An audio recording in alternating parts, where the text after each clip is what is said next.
Elon Musk says he's lined up the money to buy Twitter, $46.5 billion. Musk is already Twitter's second largest shareholder, and he's offered to buy all the shares he doesn't own for $43 billion. In a SEC filing, Musk said he has lined up commitment letters to finance a deal. It's unclear if he will sell some of his Tesla stock to cover part of it. The filing banks, including Morgan Stanley, Bank of America, and Barclays, have agreed to help out. A Twitter spokesperson said they received the proposal and will review it. Earlier, Twitter's board of directors didn't seem interested. The board announced a poison pill move to make it harder for Musk to acquire the company. A filing today hinted that Musk could try sidestepping the board and taking his offer directly to shareholders. Speaking of Elon Musk, Tesla released its first quarter earnings, beating expectations on revenue, along with the record margins. NTD's Phil Zhou has the story. Tesla reported close to $19 billion in revenue for the first quarter, beating out analyst expectations by nearly $1 billion. Earnings per share came in at $3.22, when analysts expected only $2.26. Tesla stocks rose over 5% in after-hours trading. When does the narrative shift from people realizing that Tesla is just one of many electric vehicle makers and maybe is getting too highly priced? John Engel is president of Almington Capital. He is also a contributor who covers Tesla and more on the financial website Seeking Alpha. Tesla's priced differently because it is more than an automaker. Unfortunately, that is becoming increasingly less the case in that its revenues from non-automotive continue to either decline in the case of solar deployments or grow at a slower pace than its automotive business. In Tesla's energy department, solar deployment dropped by almost a half to 48 megawatts year on year. Engel says Tesla's big promises, such as the robo-taxi by 2024, is likely to fall short. Holding it at the current price is probably not optimal because you're looking at a company that will have to eventually meet these massive expectations, and even when it has done so, like say a decade out, it's still probably even if its share price is flat for the next decade, would still be significantly overvalued for what it is. Tesla is currently trading at around $1,008. Phil Zhou, NTD News. Going the opposite direction in the stock market, Netflix shares lost over a third of their value on Wednesday after the company reported its first drop in subscribers in a decade. It's left Wall Street questioning the company's growth in the face of fierce competition and post-pandemic viewer fatigue. NTD's Andrew Thomas has the details.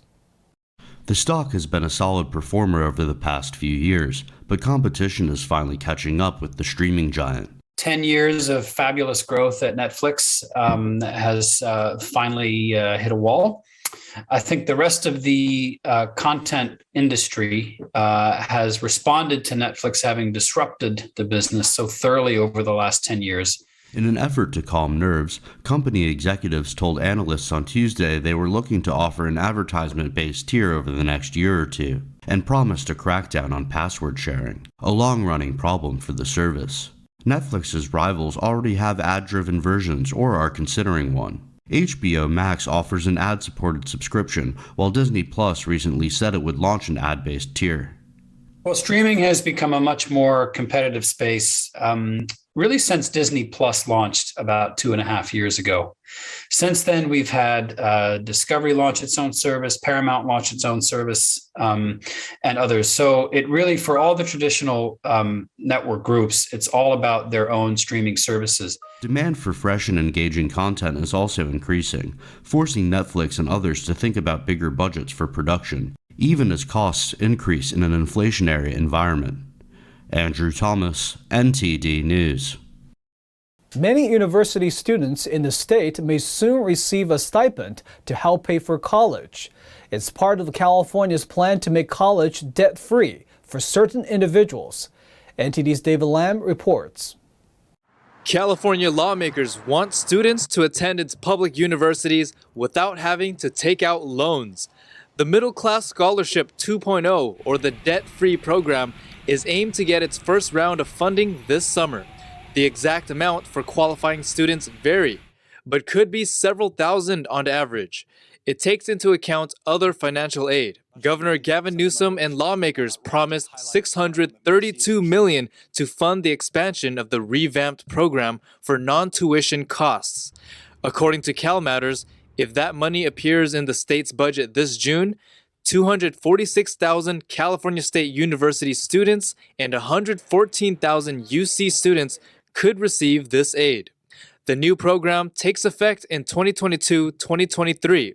The state's Legislative Analyst Office says once fully implemented, both students and campuses will have fewer incentives to keep their cost of attendance low. The report indicates that students will be paying similar prices, regardless of their living arrangements. This could lead some students who have the option of living at home to instead choose to live independently off campus or on campus, with the state bearing the additional cost. Similarly, campuses could increase housing charges, with the state bearing the costs. They recommend lawmakers to closely monitor the student housing data and costs and adjust the program awards if necessary. David Lamb, NTD News, California. A Southern California school district is planning to fund a pilot program for homeless students. The Los Angeles Community College District approved $1.5 million to house over 100 homeless students. The money will be used to fund the pilot program, so students will have food, Wi-Fi, and mental health support. In a statement, the district board president said too many of our students are housing insecure and have had their studies heavily impacted by the lack of a safe and quiet place to sleep and study. I thank my colleagues for this board vote. It's a significant step forward in helping these students meet one of their most basic needs. Funding comes from the state. The district aggressively advocated for funding during the past school year. The new student housing agreement began April 13th and will run until next year. The Los Angeles Philharmonic Orchestra teamed up with Deaf West Theater last week to bring a new experience to their audience. In what may be a world first, they performed a classic opera for the first time with deaf actors.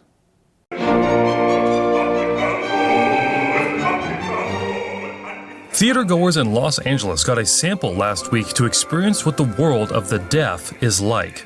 The Los Angeles Philharmonic Orchestra teamed up with Deaf West Theater for 3 days of staging a classical opera at the Walt Disney Hall in downtown Los Angeles. The group performed Beethoven's only opera titled Fidelio. On Thursday, the first time Fidelio will be played here, we will be witnessing something that is unique. It's the first time ever in history. The first time an opera will be played in this way. An opera composed by a deaf composer,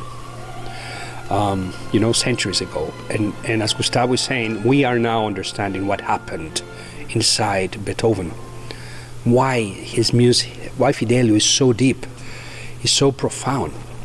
And I think it's the right word, it's like a revelation for all of us. The cast consisted of opera singers and deaf stage performers. While the opera singers traditionally take the role of performer, this time they coordinated with deaf actors who signed the lyrics in their performance. The production found unique challenges when pairing a deaf actor and a singer. Kimberly Mitchell, the production manager, described how much adaptability the team needed. The challenge with opera is that it's very fluid and it's not repetitive. The tempos change throughout it, and night to night it even changes. The conductor, kind of changes how he conducts things each night, and so that is something that is challenging. Yet the production worked around these challenges by using screens which are not visible to the audience. The screens let the ASL choreographer know where the deaf cast should be. Also, the opera singers themselves give cues such as opening a letter or sitting down or standing up to let the deaf actors know where they are in the music.